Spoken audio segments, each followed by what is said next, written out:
here and we're cooking New York cheesecake for the science tourist. So it's a cheesecake tin and I thought it was really cool. Wait, I thought it was really cool. Pop! The bottom comes off. What? Lining of the cheesecake is going to be some gluten-free digestives. I recently have gone gluten-free. It is due to migraines. I have migraines when I eat gluten and things.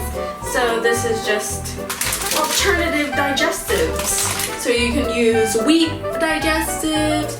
You can use different crackers if you want. Not really feeling the digestives. I know I'm not keen on them. We started with 2 eggs. You know, that's going to be in our little recipe.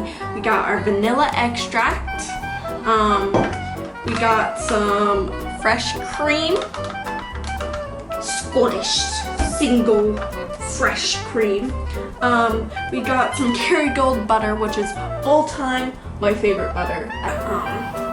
Here's the Philadelphia cream cheese. And we have little lime. This is my little, I was told not really to add too much, but if you want to do a little lime, make it into a little more key lime pie kind of vibe. We're gonna take our handy blender, which is gonna be our #1 tool for today.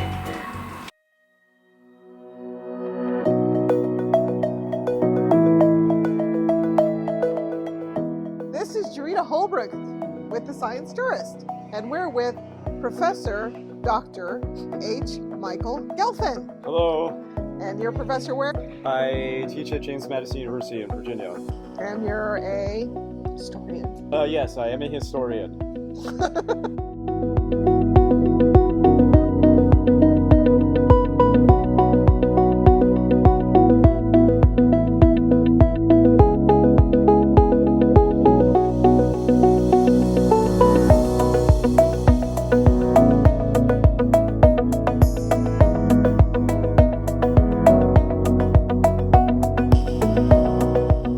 This entire building is made out of cast iron.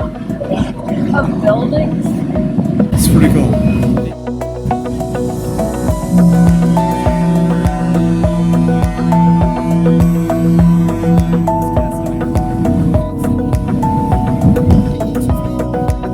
Cast iron. If you look across over there, you see Ellis Island. That's what those buildings are.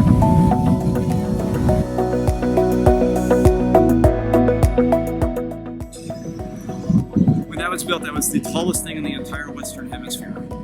Did you know this? The Brooklyn Bridge. So look at it so you can see how small it is.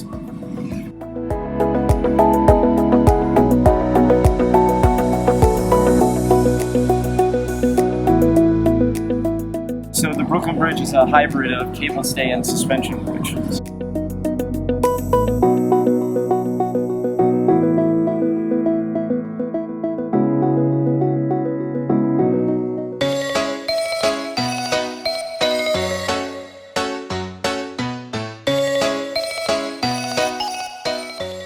On a hot summer day in New York, there is nothing more enticing than a spot on the map labeled Ice Caves.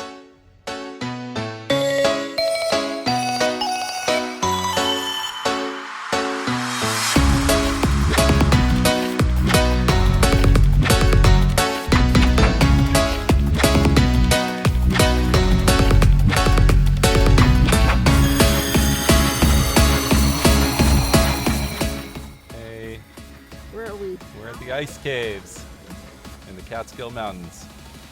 New York! New York. Ice caves stay cool, simply put, because of physics. Surprise, surprise. Cool air is heavier than warm air, and when given an opportunity to do so, it will sink. When the air above the cave gets cold, like in winter, it drops into the cave system and, over time, it freezes the water that's accumulated, leaving ice to form in its wake.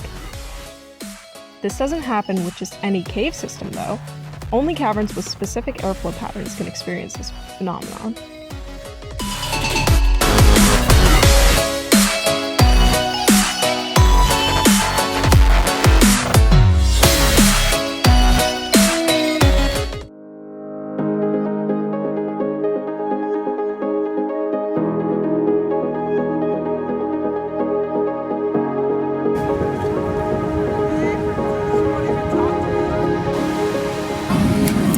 what is this right here, Mirai? That's a cell phone. That's a cell phone, right? That's a whole cell phone. Now, this technology is probably, what, how many, 20, 30 years old? Before that, we didn't have cell phones, really, unless you were some kind of a secret government agent. But in fact, the idea of wireless communication, and in fact, wireless power, was thought of over a century ago, almost 120 years ago, by this guy right here, Nikola Tesla. He was an inventor and a futurist. He envisioned an amazing world of electricity where power just came from the sky. And he actually tried to do this, tried to set up these experiments where essentially you could just have an object and it would recharge just from the air. Electricity was like in the air. Like Tesla coils. Well, Tesla coils are something else, but yeah, but they would have basically. So he was quite an interesting character, quite an eccentric character as well. He worked for Thomas Edison and did inventing as part of the Edison company. He and probably his most famous practical invention is AC current. What's AC? AC is alternating current. Yeah, and what's the big advantage of alternating current? It uses less power. It uses less power. It uses less electricity in the loss. It's DC, which is direct current.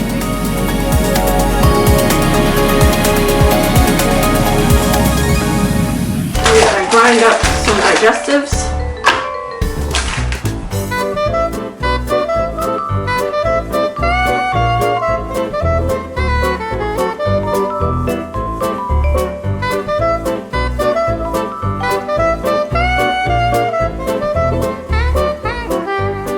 So I had a little melting of the butter.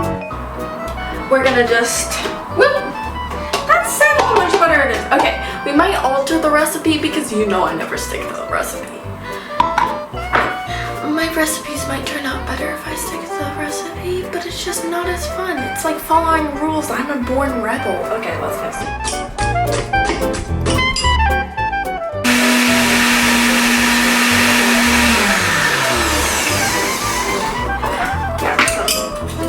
Should I try one of these things?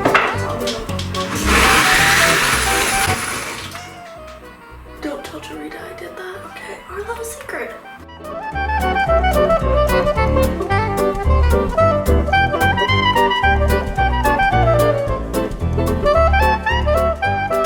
Okay, well, let's clamp it. This is what clamping. There we go. Bang, bang, bang. Just cut all this off. What is the right thing to do?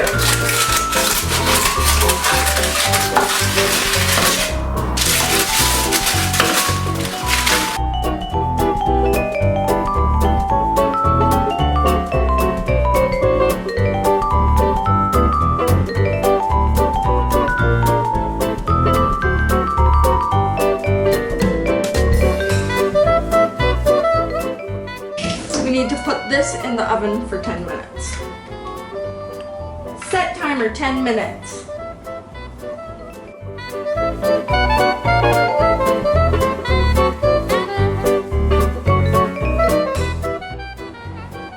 That's about 100 grams actually. Good job. Vanilla extract.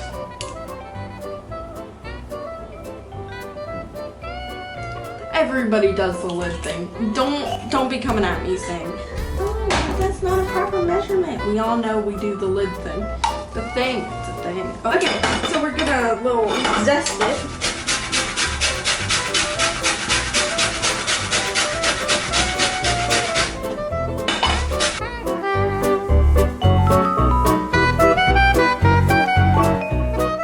Grind and shine. Rise and shine, except for it's grind and shine. We ain't no. So I'm gonna add my lemon zest that I just zested. Well, lime, sorry. They told me to use lemon, but I was like, be special, be out of the blue, be your own person.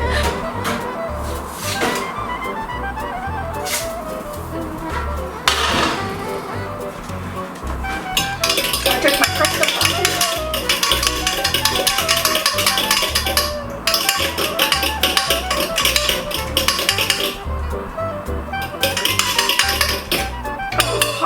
am I mixing this? I have a blender. It's supposed to be a little bit thicker, and they said to add flour, but you know I'm avoiding flour. So what I'm going to do is add just a bit of potato flour. I think I might do. I'm using like this much potato flour, just to make it a bit thicker.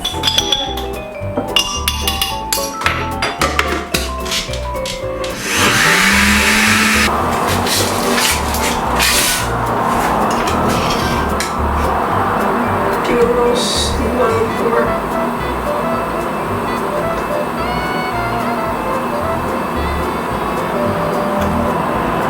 Camera's getting this slow pour.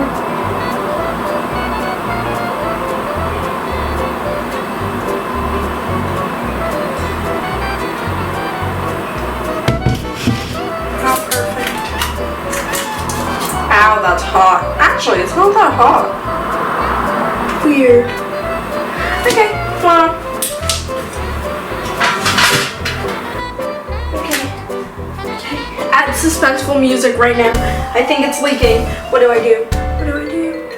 Oh, it's leaking because it's like stuck on here. Okay. That's fine then. Put it in the oven. Have fun. Be safe. Don't do drugs. It's the most important, crucial thing about baking. About cooking in general. You gotta clean up.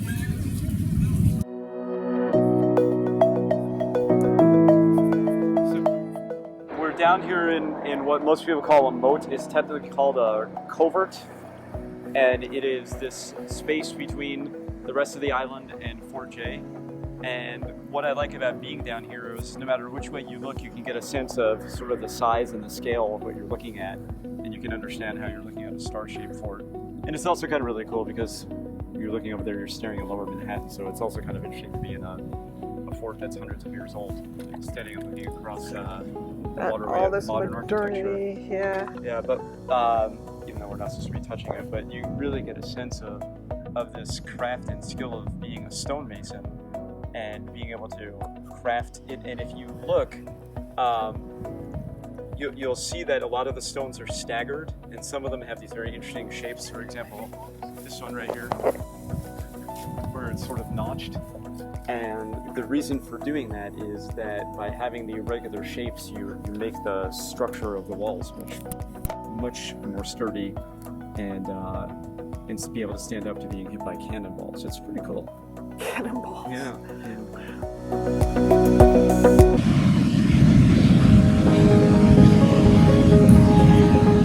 And Nikola Tesla came to Niagara Falls, and everybody else saw beautiful falls. He saw electricity.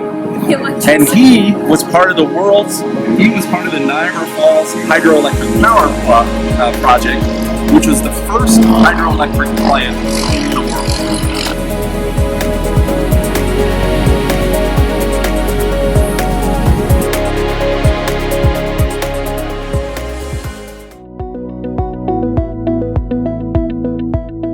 Took 3 core samples from around Governor's Island, and they were presented here.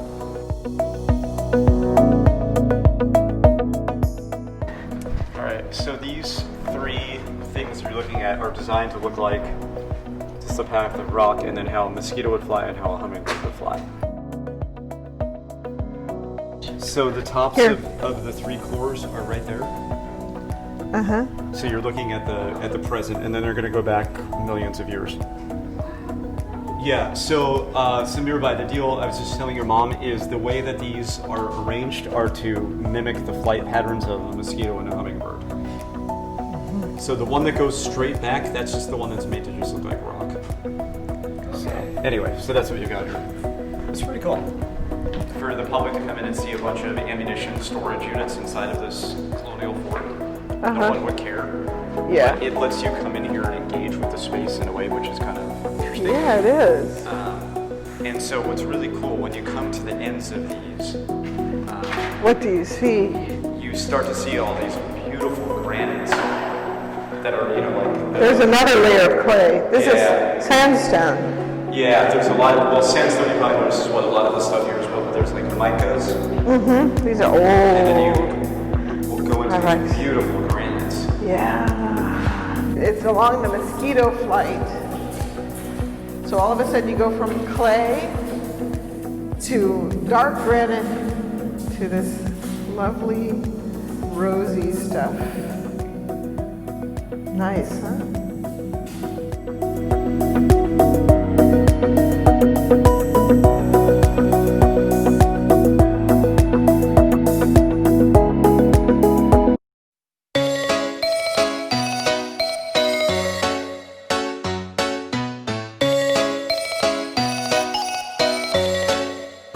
Hi guys, my name is Ben Holbrook, and I'm a writer and director and a former ranger from the Highline Park in New York.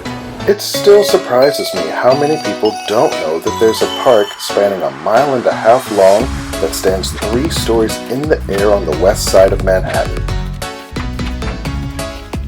Originally built as an industrial elevated rail line and ran from the 1930s to the 1980s. Highline plant designers and horticulturalists selected drought-tolerant native species that required less water and were adapted to New York's climate, making the park highly sustainable. They also selected a variety of plants that bloomed and transformed year-round, giving people something to see all year long. But in my opinion, nothing beats a Highline spring morning. The Highline is one of the most popular tourist destinations in the world, bringing in millions of guests per year, including your favorite science tourists. So you should definitely check it out sometime. And hey, maybe I'll even see you up there.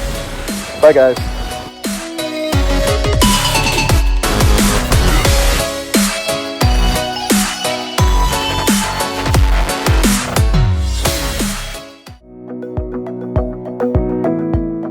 Yeah, so these forts that you'll see here, and as we walk around, this is called Castle Williams.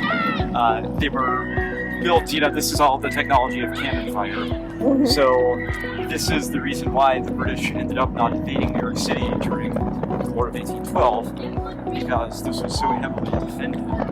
So if you look just to the right of that white boat that's across Lower Manhattan, Yes. you'll see that's one of the other forts. Right. So you see how they sort of had the area covered. Right, both sides of the river. Yeah. All right, and this is Fort William. Right.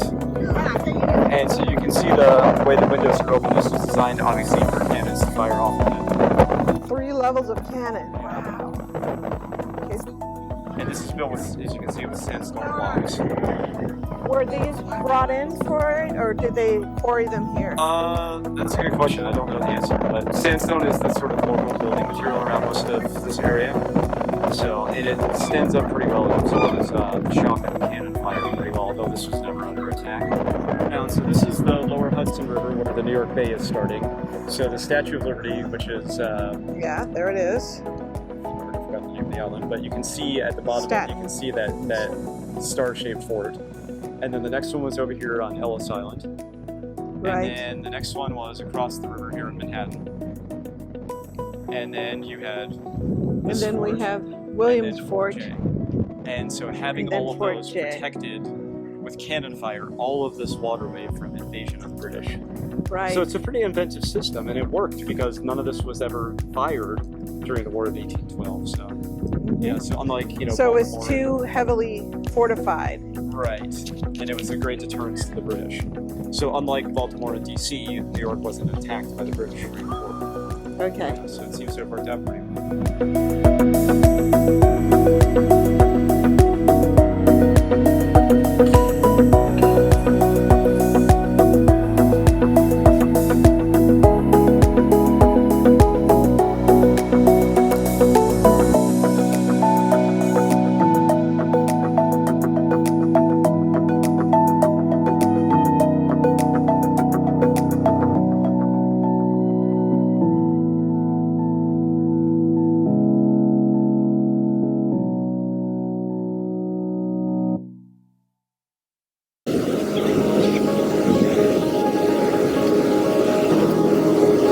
direct current, you just like, it's a line of electricity Yeah. and it just goes. And what's alternating current? Alternating current is like, right? Yeah, the current actually goes back and forth. So instead of going all the way in one direction, it goes in two directions. So it goes this way for like, and it alternates between that. How fast? Super, super fast. Super, super fast. 60 times per second. We call that unit hertz. Hertz just means per second. So yeah, each second, the wall electricity that you get out of your outlet is switching directions back and forth 60 times a second. It's kind of crazy. But it has a lot of advantages. It's power saving, it's less dangerous, and it was this guy, Nikola Tesla, who basically invented this and made it a standard for current in the for carrying electricity in the late 19th century.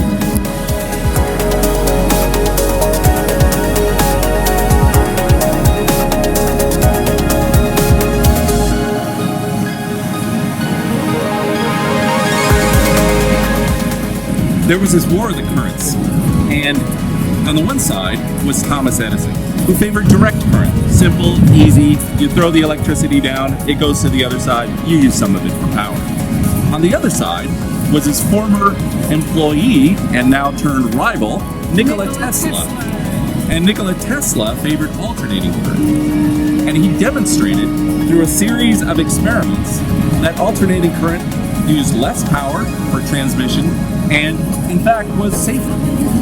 And because of this, when George Westinghouse, like the guy from the fridges and all that sort of, George Westinghouse built the first Westinghouse. You know, you've heard of like Westinghouse. Our TV was a Westinghouse. Our big screen TV in Alexandria was a Westinghouse TV. So George Westinghouse was a guy who did electricity. He was one of the people who worked on big motors and things like this. Sure. And he decided that he was going to build a power plant at Niagara Falls. And after seeing Tesla's demonstrations, he decided alternating current was the way to go. That's pretty smart. And so he got Nikola Tesla on board, and with Tesla's help, they designed the world's first hydroelectric power plant right here in Niagara Falls. So the question is, why isn't Westinghouse's statue here? Why is it only Tesla? It's probably around somewhere. I don't know. I guess. But Tesla had the idea, right? I mean, it was kind of his. Westinghouse had the money. He did have the money. He had the money to build his own statue himself.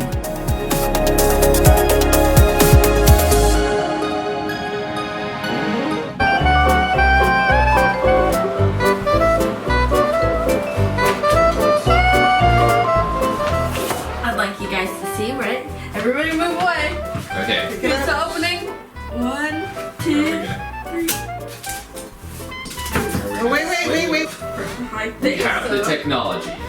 It's called a knife. We have the knife technology. Alright, here we go.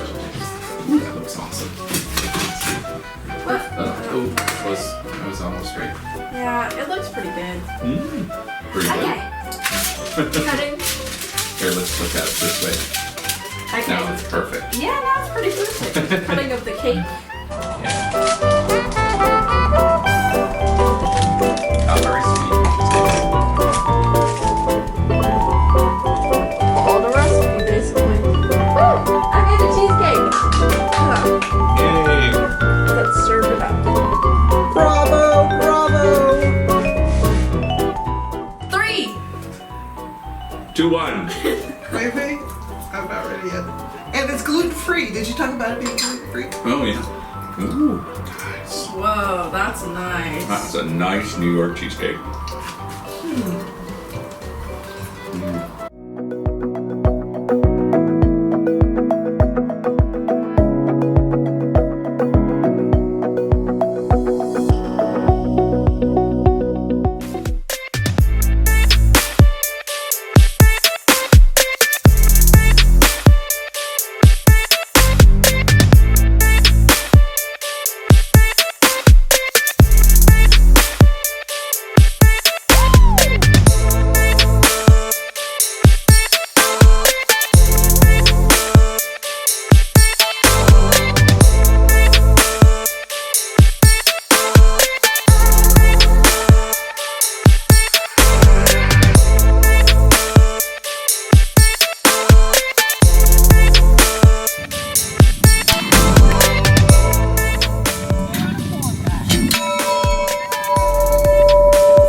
go.